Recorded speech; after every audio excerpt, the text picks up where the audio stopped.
यहाँ आपको अपडेट करेंगे। एटीसी सरगोदा के जज के खत से मुताल्लिक अज़ खुद नोटिस पर chief justice Lahore high court ने महफूज फैसला सुना दिया।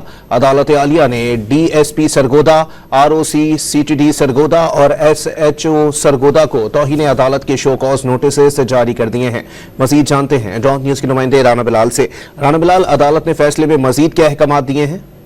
जी देखिए, chief justice Lahore high court ने इंसदाद दहशतगर्दी अदालत सरगोदा के जज के ISI से ना मिलने के मामले पर आज खुद नोटिस पर महफूज किया गया फैसला सुना दिया है और जस्टिस मलिक शहजाद अहमद खान ने DSP Sargodha, regional officer CTD और जो मुतलका SHO हैं उन्हें तौहीन अदालत के नोटिस जारी कर दिए हैं और चीफ जस्टिस ने करार दिया है कि ATC अदालत के जज की जानिब से जो खतूत लिखे गए हैं वो सुप्रीम कोर्ट को भी अरसाल किए जाएं।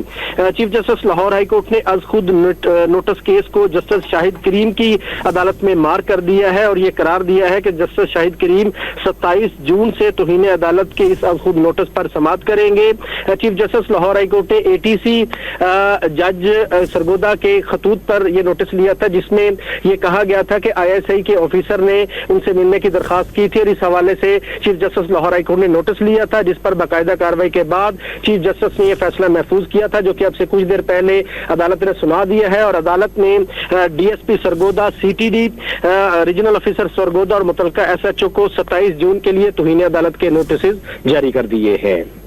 बहुत शुक्रिया राना बिलाल अपडेट करने के लिए।